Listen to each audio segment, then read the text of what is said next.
사사기 16장 17절까지 봤습니다. 드디어 이제 네, 삼손이 들릴라를 만났죠. 예. 네, 근데 이제 우리가 그거 하나를 제가 지난 시간에 뺀 것 같은데, 16장 3절에 보면 이제 삼손이 밤중까지 누워 있다가 밤중에 일어나서 성 문짝들과 두 문설주와 문 빗장을 빼 가지고 그것을 어깨에 메고 헤브론 앞산 꼭대기까지 가니라. 근데 여기도 그게 이제 밤에 일어난 사건이기 때문에 이제 그런 생각도 없지 않아 들 수 있는 것 같아요. 그러니까 성경에서 우리가 밤을 얘기할 때 영적인 밤, 그러니까 어둠 속으로 들어가는 모습. 근데 이제 그의 마지막 사역이 끝나면서 그가 이제 어둠 속으로 이렇게 사라져가는 모습이 이제 그의 이제 몰락을 이야기하는 것처럼 보일 수 있다 하는 말씀을 드립니다.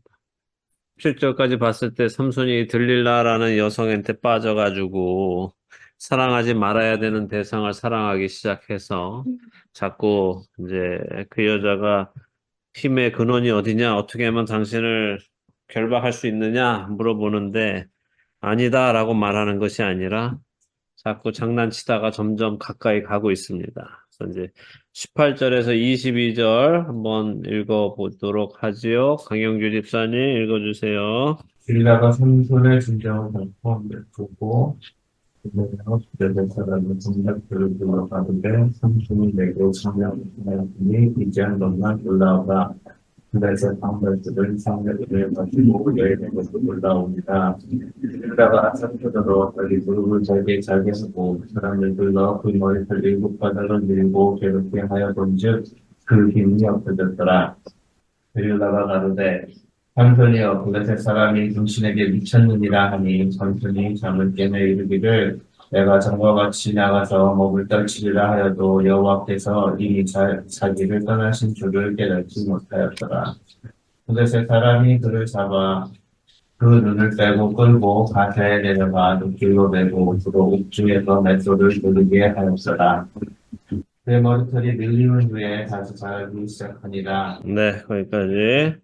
자, 삼손의 이제 진실을 들은 들릴라. 그죠? 결국 이제 삼손이 들릴라에게 진실을 말했습니다. 했더니 그녀가 사람을 보내서 블레셋 방백들을 다시 불러 모으죠.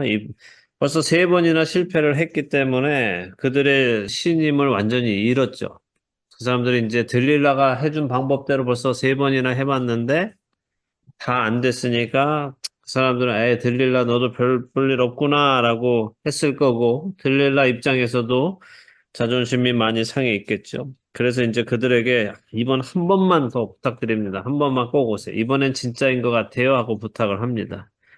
뭐 그러자 그들도 뭐 믿져야 본전이고 어쨌든 삼손을 잡는 게 목적이니까 또 한 번 믿어보고 올라옵니다. 19절에 들리라는 삼손을 자신의 무릎에 잠들게 합니다. 그리고는 사람을 불렀죠. 어떤 사람을 불렀을까요? 블레셋 이발사. 이발사를 불렀어요. 이발사를. 예. 이발사. 머리 깎아야 되는데. 네. 이발사, 머리 잘라야 되니까 이발사를 불렀습니다. 예. 그러니까 이제 영어로 보면 she called a man 이렇게 돼 있고 근데 이제 히브리어로 보면 the man 그 사람을 불렀다 그렇게 돼 있습니다. 이제 예, 이발사를 부른 거죠. 그러니까 삼손이 자는 동안 머리에 느낌 없이 머리를 잘 밀 수 있는 아주 예, 유능한 이발사를 부른 거죠. 이 사람이 와서 삼손의 따은 머리를 다 밀어버립니다. 그리고 그녀는 삼손을 괴롭혀 보죠. 그러니까 자고 있는 삼손을 자꾸 괴롭혀서 그가 하고서 이제 힘을 쓰도록 해봤는데 힘이 없는 거예요. 여기 이제 괴롭게 하여 본즉 그의 힘이 없어졌더라 그렇게 돼 있잖아요. 19절에. 그러니까 이제 머리를 밀어보고 삼손이여 왔습니다 이렇게 말하기 이전에 한번 자기가 이렇게 한번 계속 이렇게 괴롭혀 본 거예요. 이렇게 그러니까 삼손이 자다가 왜 이래 이러면서 이렇게 쳐볼 때 힘이 예전 같나 아닌가 이렇게 벌써 딱 봤는데 힘이 그냥 없어진 것 같아. 보통 사람 같아요. 그러니까 그때 빨리 이제 어떻게 해요? 소리를 지르는 거죠. 삼손이여 블레셋 사람이 당신에게 들이닥쳤습니다 하죠. 그러니까 삼손이 잠을 깨면서 이 자식들이 하면서 또 맛을 보여줘야 되겠군 하고 일어났는데 어떻게 했다고요? 하나님께서 자신을 떠나신 것을 깨닫지 못했다 하는 거죠. 자, 그의 힘은 머리카락에서 나오는 게 아니라 어디에서 나오는 거라고요? 하나님. 하나님의 동행하심, 하나님의 주권에서 그가 하나님께 순종할 때에 하나님께서 힘 주시는 거였단 말이에요. 근데 그는 스스로 지금 어떻게 했어요? 스스로 그 하나님으로부터 떠나서 들릴라라는 여인에게 자신의 머리를 내어준 거란 말이죠. 그러면 힘이 없는 거예요. 그래서 하나님이 그를 떠나시자 그는 아무것도 할 수 없었고 우리도 마찬가지죠. 주님을 떠나면 아무것도 할 수 없다고 예수님이 우리한테 말씀하시잖아요. 나는 포도나무요 너희는 가지니라. 그죠? 너희가 나를 떠나서는 아무것도 할 수 없느니라 라고 하시죠. 그런데도 우리는 자꾸 떠나서 뭔가 해보려고 하고 하나님이 아닌 다른 주권에 우리의 머리를 자꾸 들이밉니다. 그렇지만 우리는 결코 아무것도 할 수 없습니다. 자, 이렇게 해서 어떻게 됐어요? 결국 힘이 없어졌으니까, 하나님이 떠나가셨으니까, 그는 그냥 보통 사람으로 돌아온 거예요. 보통 사람으로 왔으니, 블레셋 사람들에게 잡혀서 눈이 뽑히고, 가사로 끌려가서, 자기가 성문을 제쳤던 그 가사로 다시 끌려가는 거죠. 그래서 옥에서 맷돌을 돌리는 신세가 됐습니다. 그죠? 자, 이제 이 종종 그가 이제 거기서 맷돌을 돌린다 하는 거 가지고 삼손이 힘이 좋아서 당나귀가 하는 일을 대신했다라고 이제 말하는 분들이 계세요. 들어보셨어요? 그런 설교? 아니요. 안 들어보셨어요? 네. 삼손이 워낙, 그러니까 삼손을 가가지고 당나귀가 이렇게 맷돌 돌리는데 삼손이 그거 돌리게 했다. 삼손이 힘이 좋아서. 힘이 없잖아. 그러니까요. 그 조금만 힘이 생각해보면 앞뒤가 안 맞는 말이에요. 힘이 다 없어졌는데 거기서 무슨 당나귀 대신에 맷돌을 돌리게 한 게 힘이 있어서 그러는 건 아니죠. 그런데 왜 지금 삼손이 옥에 가서 맷돌을 돌리고 있느냐 하는 거예요. 자, 출애굽기 11장에 보면요. 하나님께서 애굽의 이제 마지막 재앙, 애굽에서 태어난 모든 장자를 죽이시겠다라고 하실 때 어떻게 말씀하시냐면 바로의 장자로부터 맷돌 뒤에 있는 몸종의 장자까지 다 장자를 죽이겠다 이렇게 말씀했어요. 몇 절이에요, 목사님? 찾아볼까요? 출애굽기 11장 5절인가요? 네. 네, 5절이네. 애굽에 있는 모든 처음 난 것은 왕위에 앉아 있는 바로의 장자로부터 맷돌 뒤에 있는 몸종의 장자와 모든 가축의 처음 난 것까지 죽으리니라고 하셨죠. 네, 뭘 말씀하시는 것 같아요? 자, 애굽에 있는 모든 사람을 칭하는데 남녀노소 뭐 이렇게 말하는 게 아니라 바로의 장자로부터 어디까지? 맷돌 위에 있는 몸종이랑 맷돌 뒤에 있는, 그죠? 자, 그러면 이 말씀 안에 뭘 의미하는 거예요? 바로는 가장 높은 사람. 맷돌 뒤에 있는 사람은 가장 낮은 사람. 애굽에 있는 모든 사람 중에 제일 낮은 사람이 맷돌 돌리는 일을 하는 사람. 그러니까 맷돌 돌리는 일은 가장 천한 직업인 거예요. 네. 자, 그러니까 지금 삼손이 뭘 하고 있다는 거예요? 가장 천안이라고 하고 있는 거지. 원래는 뭐 하던 사람이에요? 원래는 영웅이었죠. 자, 이스라엘로 영웅. 그는 하나님의 일을 하던 사람이죠. 네, 가장 고귀한 일을 하던 사람이에요. 그쵸. 인간으로 태어나서 할 수 있는 가장 고귀한 일은 하나님의 일을 하는 거죠. 근데 가장 고귀한 그 일을 하던 사람이 지금 세상에서 가장 천한 자리에 떨어져 버린 거예요. 왜? 하나님을 버렸습니다. 버렸으니까. 떠났습니다. 자기가 하나님을 떠나버렸으니까. 이사야서 47장 2절도 말해요. 맷돌을 가는 것은 여인의 일이다 이렇게 하고 있어요. 그러니까 삼손은 지금 여자나 하는 일을 하고 있는 거고 남자로서는 가장 천한 일을 하는 신세가 된 거죠. 하나님의 일을 하던 자가 가장 고귀한 일을 하던 자가 가장 천한 일을 하게 된 거예요. 이게 하나님을 떠나면 우리에게도 일어나는 일입니다. 우리가 가장 고귀한 일을 하던 사람들인데 하나님의 나라에 하나님의 말씀을 전하고 하나님의 말씀에 순종해서 하나님의 나라에 복음이 전파되는 일을 하던 사람들이 자기 눈에 좋은 것들을 찾아가기 시작하면 가장 천한 일을 하는 사람이 되는 거죠. 작은 태양 삼손의 빛이 꺼지게 되는 겁니다. 어둠의 여인 들릴라에게 그 빛이 완전히 잡혀 먹인 거죠. 그런데 22절이 중요한 말씀을 하세요. 그의 머리털이 밀린 후에 다시 자라기 시작했다라고 하죠. 근데 생각해 보세요. 머리야 자라는 게 너무 당연한데, 그죠? 그렇죠. 네. 오늘도 우리 머리는 다 자랐고, 어제보다, 그죠? 어제보다 머리 줄은 사람은 없는데. 어? 머리 자라는 건 너무 당연한 이야기인데, 저자는 왜 그것을 썼느냐 하는 거예요. 하나님이 다시 같이 하시는 겁니다. 하나님이 왜 다시 같이 하실까요? 용서하시는 거예요? 왜 은혜로? 용서하실까요? 삼손이 할 일이 남아서 삼손이 회개를 했죠. 삼손이 회개를 했다는 거예요. 삼손이 드디어 이렇게 여자들이나 하는 또 남자로서는 가장 천한 일을 지금 하면서 내가 어떻게 여기에 오게 되었는가? 어떻게 내가 눈알이 빠져서 앞도 보지 못하는 신세가 되었는가? 생각해 봐야 돼요. 그러니까 우리가 인생에서 우리도 어려움에 처할 때가 있어요. 어려움에 처할 때가 있어요. 그럼 그때 정말 중요한 게 뭐냐면 내가 왜 오늘 여기에 와 있지라는 질문을 해야 돼요. 제가 창세기 때도 설명드렸죠. 하나님께서 아담아 내가 어디 있느냐라고 물어보시면 어디 있는지 몰라서 물어보시는 게 아니잖아요. 그죠? 가인에게도 내 아우가 어디 있느냐라고 물어보시는 게 무슨 일이 일어났는지 모르셔서 물어보시는 게 아니란 말이에요.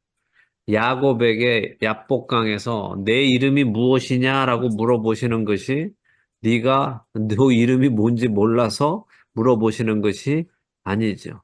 왜 물어보신다고요? 아담이 숨은 이유, 네가 숨게 된 이유가 무엇인지 생각해 보라는 거고. 가인은 네 동생이 없어진 이유가 뭔지 생각해 보라는 거고. 야복강의 야곱은 네가 오늘 여기에서 이렇게 그 강을 건너지 못하고 밤새 씨름하는 이유가 무엇인지 생각해 보라는 거예요. 그랬더니 제 이름이 야곱이나이다라고 하죠. 속이는 자입니다라는 뜻이잖아요. 네가 속이는 자로 살아왔기 때문에 오늘 이 강을 건너지 못한다는 거예요. 그러니까 삼손도 그 자리에 가서 그렇게 하는 거예요. 그러니까 하나님이 원하시는 건 뭐예요? 우리로 하나님 안에 있게 하기를 원하시는 거죠. 그러니까 그걸 위해서라면 하나님은 극단적인 방법도 사용하실 수 있죠. 삼손이 눈이 빠지는 일도 눈이 빠져서 여기에서 이렇게 맷돌을 돌리는 일도 극단적이지만 이렇게 천한 일로 빠지지만 결국 그 사람이 거기서 맷돌을 돌리고 눈도 앞도 보이지 않는 상태에서 다시 하나님 앞에 서게 되는 거죠. 그러니까 그의 머리가 다시 자라기 시작한다는 것은 그와 하나님의 관계가 회복되기 시작한다. 그가 다시 하나님께 순종하기 시작하더라 하는 이야기가 담겨 있는 거죠. 자, 그래서 그게 은혜죠. 작은 태양의 빛이 어둠 속에 완전히 사라졌지만 거기에는 참 빛이 다시 비추는 거예요. 소망의 빛, 구원의 빛, 하나님의 은혜가 삼손에게 다시 비춘다 하는 것입니다. 그 말이 그의 머리털이 밀린 후에 다시 자라기 시작하니라 라는 겁니다. 그래서 하나님은 우리에게 한 번 떠나신 하나님이 만약 우리에게 돌이키시지 않는다면 소망이 없겠죠. 그죠? 그렇죠. 네, 그러나 하나님께서는 우리가 돌이키기만 하면 언제나 그분은 우리를 받아주시는 분입니다. 우리로 돌이키게 하시고 그분께로 돌아오게 하십니다. 이것이 하나님의 은혜이고 사람의 실수 속에서도 구원의 역사를 이루어 가시는 하나님의 주권적인 역사를 다시 증거하시는 거예요. 그러니까 삼손이 실패했다고 해서 하나님의 구원의 역사가 실패하는 것은 아니라 아니다. 사람은 실패한다 하더라도 하나님은 실패하지 않으신다는 거예요. 그래서 이 하나님의 은혜를 철저하게 믿으시고 신뢰하고 나가시기 바랍니다. 아멘. 자, 23절에서 25절까지 현우 집사님 읽어주세요. 네. 블레셋 사람의 방백들이 이르되 우리의 신이 우리 원수 삼손을 우리 손에 넘겨주었다 하고 다 모여 그들의 신 다곤에게 큰 제사를 드리고 즐거워하고 백성들도 삼손을 보았으므로 이르되 우리 땅을 망쳐놓고 우리의 많은 사람을 죽인 원수를 우리의 신이 우리 손에 넘겨주었다 하고 자기들의 신을 찬양하며 그들의 마음이 즐거울 때에 이르되 삼손을 불러다가 우리를 위하여 제주를 부리게 하자 하고 옥에서 삼손을 불러내며 삼손이 그들을 위하여 제주를 부리니라. 그들이 삼손을 두 기둥 사이에 세웠더니 네, 자, 거기까지. 자, 블레셋 사람들, 그 방백들이, 야, 우리의 신이 우리 원수 삼손을 우리 손에 넘겨주었다라고 하죠. 그 당시에는 사람들이 두 민족이 싸워서 이기면 이긴 민족의 신이 진 민족의 신을 이겼다라고 생각한단 말이죠. 그러니까 지금 블레셋이 그동안은 삼손이라는 한 사람한테 그렇게 당했었기 때문에 그렇게 이를 갈고 있었는데 드디어 이번에 삼손을 잡았으니까 자기들의 신이 우리 원수 삼손을 우리 손에 넘겨줬다. 이제 이렇게 이야기합니다. 근데 그들의 신은 누구예요? 다곤이라는 신이 다곤. 다곤 신 보신 적 있으세요? 아니요. 아니요. 못 보셨어요? 다곤은 물고기 신입니다. 이 블레셋 사람들이 자신들의 신인 다곤이 자신들의 원수 삼손을 자신에게 넘겨주었다라고 이제 즐거워하고 있죠. 처음에 이제 30명 때려서 옷을 뺏어가고 자신들의 농작물, 포도나무, 올리브나무, 밀수확 다 태워버리고 자기 처갓집 식구 죽인 사람들 다 때려 죽이고 또 그거 시비 걸기 위해 온 사람 1000명 쳐 죽이고 삼손이 가사에까지 내려가서 그들의 속문 뜯어오고 하던 일들이 삼손을 그들의 원수로 이제 만들었단 말이에요. 자, 그래서 말씀드린 대로 이제 부족과 부족의 싸움이니까 신들의 싸움이기도 했는데 하나님께서 애굽에 10가지 재앙을 내리셨을 때도 그 10가지 재앙이 모두 애굽의 신들과 관련 있는 재앙이었어요. 그러니까 이제 엘리야 때도 마찬가지죠. 그러니까 각 나라 사람들은 어쨌든 자기들이 믿는 신이 있잖아요. 그죠? 자기들이 믿는 신이 있는데 그 신이 뭘 관장한다고 보통 믿죠. 이제 애굽에서 뭐 개구리를 관장하는 신도 있고 나일강을 관장하는 신도 있고 뭐 이제 메뚜기 떼를 관장하는 신, 뭐 풍요를 관장하는 신도 있고 뭐 이런 신들이 있고 이제 바알하고 아세라를 섬기던 사람들은 뭘 생각했어요? 바알이 하늘의 비와 이제 천둥을 관할하는 신이고 땅은 아세라가 농작물을 내주는 신이다 이렇게 이제 생각한단 말이죠. 그렇게 생각하고 있는데 하나님은 어떻게 하시냐면 니들이 생각하는 그 신이 정말 신이라면 나를 막을 수 있어야지 하시면서 자 만약에 정말 아세라가 신이면 곡물을 내보도록 해봐 하시는 거죠. 곡식을 농사를 지을 수 있도록 해봐. 바알이 정말 신이면 비가 오도록 해봐. 내가 스탑하면 아무것도 안 돼. 그걸 보이시는 거다. 나일강이 너네 식수고 너희가 나일강의 물로 나일강 신을 섬기면서 그 물을 먹으면서 감사하지. 내가 만약에 이걸 다 핏물로 바꿔서 너희가 아무것도 마시지 못하게 하면 너희 신이 그걸 다시 바꿔줄 수 있는지 한번 봐봐 하고 하시는 게 하나님이다. 너희가 이 수많은 농작물을 수확을 얻었다고 너희 신이 풍요의 신이 줬다고 하지 내가 메뚜기 떼를 보내서 싹 다 먹어버릴 테니까 그거를 못하도록 한번 너희 신한테 막아달라고 해봐 라고 하나님 하신단 말이에요.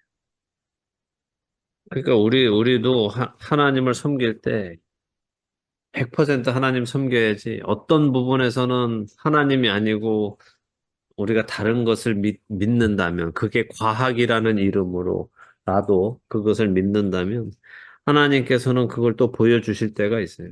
너 정말 그렇게 생각하니? 그러면 내가 한번 해볼게. 예. 그래서 이 사람들 지금 블레셋 사람들은 지금 자신들의 신 다곤이 여호와를 이겼기 때문에 삼손이 자신들에게 넘겨졌다라고 하고 있는 거죠. 그러니까 뭐 신날만 하죠. 그동안 사실 삼손이라는 한 사람 때문에 온 나라가 망신당하고 있었잖아요. 그래서 이 사람들이 이제 자신들의 신 다곤을 막 찬양하기 위해서 모였습니다. 자, 근데 진실은 뭐예요? 정말 여호와 하나님이 지셔서 삼손이 저쪽 다곤신을 섬기는 사람들한테 잡혀간 겁니까? 아니죠. 그래서 눈이 빠진 겁니까? 그냥 하나님이 떠나가셨기 때문에 돌아가셨기 때문에. 하나님이 그렇게 허락하신 거죠. 하나님께서 삼손과 같이 하셨지만 그가 스스로 하나님께 바쳐진 사람인 것을 취소하니까 하나님께서 그를 떠나셨고 그가 잡히게 된 거죠. 다곤하고는 아무 상관이 없습니다. 자, 이 백성들도 자기네 땅 망쳐놓은 삼손을 보면서 막 이제 다곤신을 찬양합니다. 그런데 이거는 우리가 생각해야 돼요. 다곤신이 삼손을 잡아다 준 건 아니지만 음, 삼손이 하나님을 떠남으로 인해서 다곤신이 찬양은 받더라는 거예요. 우리가 하나님을 떠나면 그것이 우리의 대적들에게는 자신들의 신을 찬양할 거리를 줄 수 있다는 거예요. 우리가 그리스도인으로 사는 것에 실패하면 적들의 신에게 찬양거리를 주는 겁니다. 결국 우리의 삶의 실패는 하나님의 영광을 가리게 되는 거죠. 물론 제가 말씀드린 하나님의 영광은 가릴 수 없지만 줄어들지 않지만 가릴 수는 있잖아요. 하나님의 영광을 보지 못하도록 사람들이 보지 못하도록 가릴 수는 있죠. 그리고 하나님의 이름이 땅에 떨어지게 하는 것이고, 그죠? 그러니까 우리가 그런 역사 속에서 많이 봤잖아요. 크리스찬이라는 이름을 가지고 사역자들이, 목회자들이, 성도들이 잘 못 사니까 어떻게 돼요? 세상 사람들로부터 조롱받고, 그죠? 네, 크리스찬이라면서 뭐 그딴 식으로 사냐 하는 이런저런 소리 많이 들죠. 그래서 우리 한 명 한 명의 삶이 중요하다는 거 잘 기억하시기 바랍니다. 자, 그래서 이제 블레셋 사람들이 모여서 막 이제 깔깔거리고 술도 마시고 조롱하면서 막 놀려댔겠죠? 이제 그들의 마음이 즐거워지니까 이들이 이제 도를 넘습니다. 원래 까불다 보면 사람은 넘지 말아야 하는 선을 넘게 돼 있습니다. 이 사람들이 한참 막 깔깔거리고 놀다가 어떻게 했어요? 야, 우리가 삼손을 데려다가 제주를 부리게 하자. 좀 쇼를 하자. 조롱거리를 만들자 하는 거죠. 그래서 삼손이 이제 불려 나옵니다. 삼손이 이제 나오니까, 그 제주를 이제 부리기 위해서 불려 나와서 어떻게 해요? 두 기둥 사이에 세웠습니다. 26절부터 30절까지 나장로님 읽어주세요. 삼손이 자기 손을 붙든 소년에게 이르되 나에게 이 집을 버틴 기둥을 찾아 그것을 의지하게 하라 하니라. 그 집에는 남녀가 가득하니 블레셋 모든 방백들도 거기에 있고 지붕에 있는 남녀도 3,000명가량이라. 다 삼손이 제주 부리는 것을 보더라. 삼손이 여호와께 부르짖어 이르되 주 여호와여 구하옵나니 나를 생각하옵소서. 하나님이여 구하옵나니 이번만 나를 강하게 하사 나의 두 눈을 뺀 블레셋 사람에게 원수를 단번에 갚게 하소서 하고 삼손이 집을 버틴 두 기둥 가운데 하나는 왼손으로 하나는 오른손으로 껴 의지하고 삼손이 이르되 블레셋 사람과 함께 죽기를 원하노라 하고 힘을 다하여 몸을 굽히매 그 집이 곧 무너져 그 안에 있는 모든 방백들과 온 백성에게 덮이니 삼손이 죽을 때에 죽인 자가 살았을 때 죽인 자보다 더욱 많았더라. 네. 자, 드디어 이제 삼손의 마지막 사역이 또 나옵니다. 두 기둥 사이에 섰는데 삼손이 자기 손을 붙들고 그러니까 눈이 멀었으니까 원 꼬마애가 데리고 나왔겠죠. 이것도 얼마나 우스운 모습이에요. 그죠? 성문을 들고 갈 수 있었던 삼손이 1000명을 나귀턱뼈로 죽일 수 있었던 삼손이 지금 한 소년에 의해서 이렇게 끌려 나오니 사람들이 볼 때 얼마나 삼손이 보잘것없고 아무 능력 없는 사람으로 보였겠어요? 더 조롱거리를 막 만드는 거죠. 근데 그때 삼손이 그 소년에게 이 집을 버티고 있는 기둥에 나를 데려다 줘서 내가 그것을 의지하게 해라 하죠. 근데 이 집에는 블레셋의 남녀가 가득했다라고 합니다. 그리고 블레셋의 5 방백도 다 모였어요. 왕들이 다 모여 있어요. 이 집이 뭐 어떻게 생겼을런지는 잘 모릅니다. 기록도 없고. 근데 학자들은 이것이 아마 다곤의 신전이었을 거다 이렇게 이제 생각을 해요. 근데 이곳에 이제 집안의 남녀가 가득했고 지붕에만도 3000명이 있었다 이렇게 하죠. 어떻게 뭐 아마도 2층이겠죠. 2층을 얘기하는 것 같아요. 집안에도 사람들이 많이 있었고 지붕에만 3000명이 있었으니까 정말 많은 사람들이 있었겠죠. 뭐 6, 7천 명, 많게는 한 10,000명까지도 있었을 겁니다. 그때 이제 삼손이 하나님께 부르짖습니다. 여호와여 구하옵나니 나를 생각하옵소서. 하나님이여 구하옵나니 이번만 나를 강하게 하여 원수를 갚게 하옵소서. 이렇게 하죠. 근데 이 절에 보면은 이제 28절에 보면 3번 하나님의 이름이 3번 나옵니다. 여호와, 주 여호와, 그다음에 하나님 이렇게 3번 나오는데 이걸 원어적으로 보면 이렇게 우리가 이해할 수 있어요. 삼손이 스스로 계시는 자에게 부르짖습니다. 그러니까 하나님, 여호와 하나님이 여호와 야훼가 저기잖아요. 스스로 계시는 자잖아요. 그러니까 이걸 원어적으로 보면 삼손이 스스로 계시는 자에게 부르짖는다. 모든 것의 주인이신 스스로 계시는 자여 나를 생각하여 주옵소서 이렇게 합니다. 그 다음에 참된 신이시여 구하옵나니 이번만 나를 강하게 하여 주옵소서. 그러니까 여기 원어로 써 있는 걸 보면 그렇다는 거예요. 스스로 계시는 자에게 부르짖어 가로되 모든 것의 주인이신 스스로 계시는 자여 나를 생각하여 주옵소서. 그 다음에는 참된 신이시여 구하옵나니 이번만 나를 강하게 하여 주옵소서 이렇게 하는 거죠. 자, 하나님을 스스로 계시는 분, 그 다음에 참된 분, 모든 것의 주인으로 삼손이 부릅니다. 그는 지금 다곤을 섬기는 이곳에서, 그러니까 다른 신을 섬기는 이곳에서 참신이신 하나님을 부르면서 그분이 바로 참된 신이시고 모든 신 위에 계시는 주권자이시다 하는 것을 선포하는 거죠. 자기 믿음의 고백으로 지금 하는 거죠. 자, 그래서 하나님이 그와 함께 계셨겠죠. 하나님께서 그의 기도를 들으시고 하나님께서 힘을 주십니다. 그랬더니 그 집이 무너지는데 그 안에 있던 5 방백 그리고 모든 백성에게 덮쳤습니다. 그들이 다 죽었는지 아닌지는 모르지만 성경도 다 죽었다라고는 말하지 않지만 대신 그날에 삼손이 죽으면서 죽인 사람이 살았을 때 죽인 사람보다는 많았다. 그러죠. 자, 근데 우리가 생각할 때 삼손이 예수님, 메시아의 예표라고 말씀드렸죠. 그죠? 그렇기 때문에 예수님이 실제로 오셨을 때 사람들이 기대하는 메시아의 모습이 바로 이런 모습이란. 다 싸그리 죽여 없애버리는. 적군을 다 싸그리 죽여 없애주는. 근데 예수님은 오셔서 어떻게 하셨어요? 적군을 다 때려 죽이신 게 아니라 십자가에서 자기 백성을 위해 죽으셨어요. 그래서 유대인들이 예수님을 메시아로 받아들이기가 힘든 거예요. 지금. 근데 우리가 또 기억해야 할 건 뭐예요? 예수님이 다시 오실 때는 이런 삼손의 모습을 보실 거라고요. 다시 오실 때는 다 쓸기 위해서 오실 거라고요. 처음에 오실 때는 어린 양으로 오셨지만 다시 오실 때는 뭐로 오세요? 사자로 오신단 말이에요. 유다의 사자로 오셔서 다 그냥 씹어 드실 거란 말이에요. 자, 31절.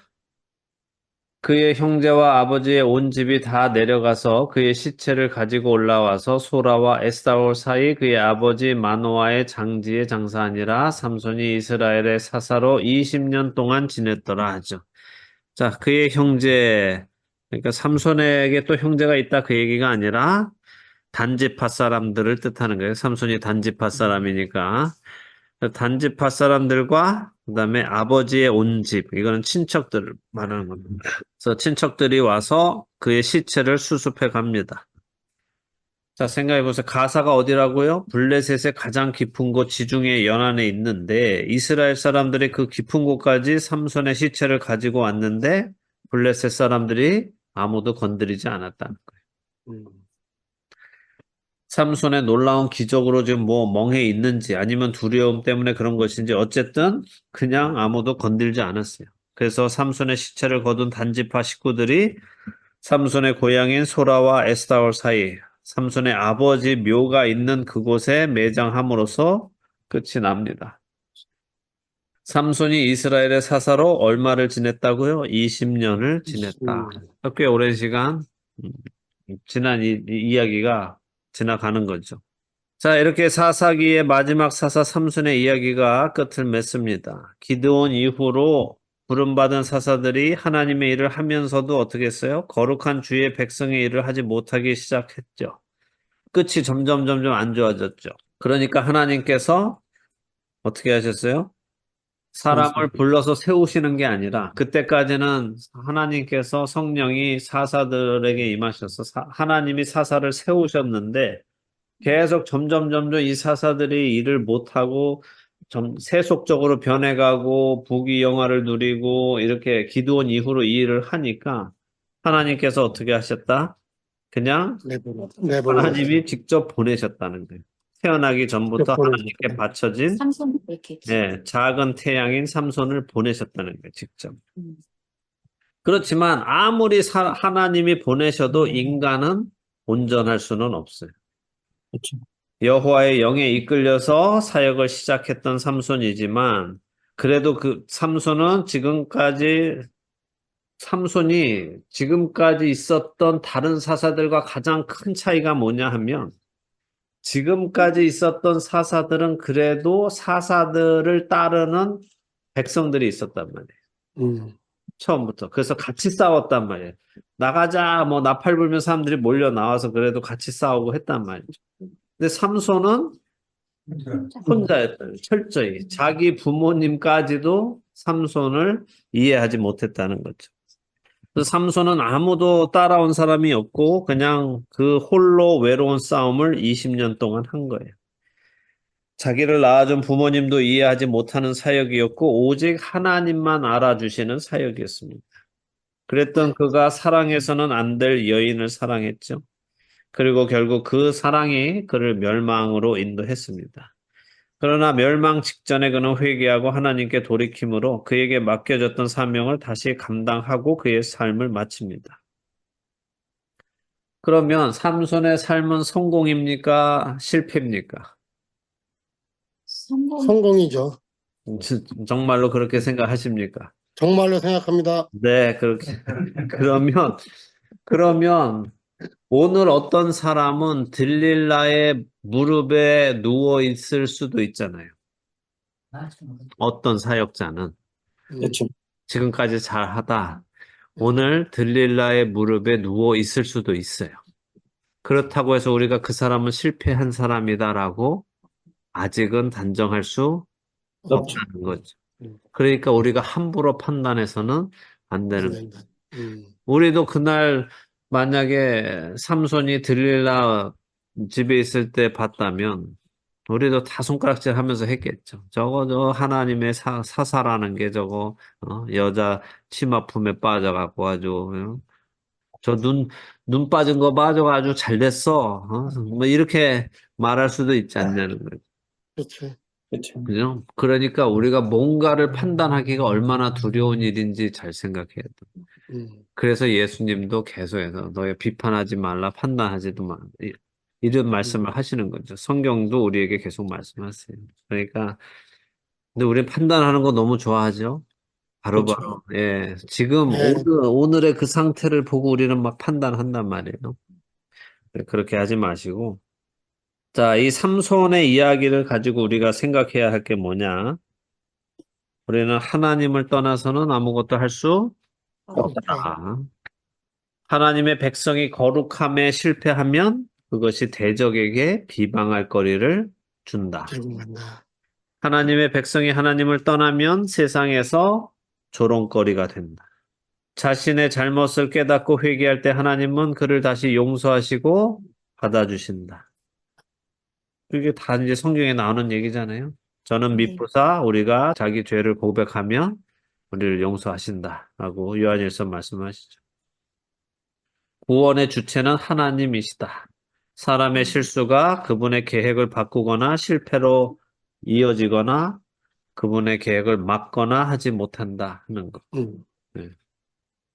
그것을 잘 배우시면 됐고, 삼손 이야기도 벌써 조금 혼란스럽죠. 이 사람이 성공한 것인가, 실패한 것인가, 이 사람을 어떻게 평가해야 될까, 우리가. 여러분들이 삼손을 평가할 때 몇 점짜리라고 여러분은 삼손을 평가하시겠어요? 자, 강권사님은 90점 주셨습니다. 예. 예. 물론 우리가 방금 판단하지 맙시다라고 했지만 어쨌든 그의 삶을 끝까지 우리가 봤잖아요. 그의 삶을 끝까지 봤을 때 삼손은 어느 정도의 사람이었다라고 우리가 그래도 저는 정확히 80점이요. 80점. 예. 현우 집사님은 이때까지 나왔던 사사들을 다 비교하면 90점은 줘야 된다고 생각해요. 90점을 줘야 된다. 예, 다른 사람과 비교했을 때 네. 이렇게 예. 제가 이거 왜 물어봤을 거라고 생각하세요? 우리가 세상을 판단할 때 그 어떤 기준으로 보고 이렇게 어떤 정도로 보고 있냐 관점이. 네. 그런데 시험에 들거나 하지 마세요. 네. 여러분을 위해서 드리는 말씀이에요. 여러분이 삼손을 평가하는 그게 그 평가 기준이 음. 결국은 여러분이 하나님 앞에서 평가받는 기준으로 본인이 생각하고 있는 거예요. 그러니까 무슨 말씀이냐 하면 이제 50점이라고 하신 분들은 여전히 행위의 중요성을 생각하시는 거예요. 잘해야 된다는 거죠. 근데 90점, 뭐 80점, 90점 이분들은 그래도 은혜 쪽으로 많이 치우쳐 있는 거예요. 아멘. 잘못했어도 은혜. 그러니까 제가 드리려는 말씀이 이거예요. 물론 우리 행위도 중요하지만 그러니까 이 50점 말씀하신 분들은 본인들의 자기 절제력이 좋은 사람들이에요. 이해가 되세요? 동의하세요? 자기가 자기 컨트롤을 잘한단 말이에요. 왜냐하면 안 그러면 나는 50점짜리가 되기 때문에. 그래서 100점짜리가 되기 위해서 노력을 많이 한단 말이에요. 근데 90점씩 주는 분들은 그냥 이제 점수를 후하게 주는 분들도 계시겠지만 이런 분들이어야 해요. 내가 해보니까 100점 못 받겠다. 내가 100점짜리 하나님 앞에서 100점짜리 성도로 살아보려고 했지만 안 되더라. 그런데 하나님이 나를 90점이라고 100점이라고 인정해 주시더라. 왜? 나 때문이 아니라 예수 그리스도 때문에. 그냥 믿음 때문에. 내가 부족하다는 것을 인정하고 하나님께 더욱 가까이 가는 사람을 하나님은 원하신다. 여러분이 삶에서 정말 내가 100점짜리로 살아낸다면 그 사람이 하나님 앞에서 어떤 모습으로 서게 될까요? 바리새인 같이 그러지 않을까요? 그렇죠. 그 사람들은? 맞아요. 예, 그렇게 되는 거예요. 하나님 앞에 떳떳해진단 말이죠. 그렇죠. 네. 내가 뭐 하나님 앞에 잘못한 게 없는데. 나는 다 잘했는데. 그죠? 자, 어쨌든 이 삼손의 이야기를 우리가 볼 때 삼손이라는 한 사람을 가지고도 지금 요 소그룹 안에서도 점수 주는 게 다 틀리단 말이에요. 50점에서 90점까지. 저는 100점 줘요. 왜냐하면 그는 하나님이 그에게 가지고 계신 일을 다 해냈기 때문에. 비록 자기가 중간에 잘못했지만 어쨌든 하나님을 다시 찾았고 돌아왔기 때문에 저는 100점이라고 생각해. 그러니까 예. 그런데 이렇게 50점에서 100점 사이로 한 사람에 대한 평가가 왔다리 갔다리 한다는 건 그만큼 혼란스럽다는 거예요. 혼란스럽다는 거예요. 그리고 제가 처음부터 말씀드렸죠. 사사기의 주제가 바로 혼란이다. 혼란. 그래서 이제 앞으로 남은 사사기가 5장 남았는데 그거는 이제 사사들의 이야기가 아니라 사사 시대에 있었던 이야기가 나와요. 아주 황당한 이야기가 이제 나옵니다.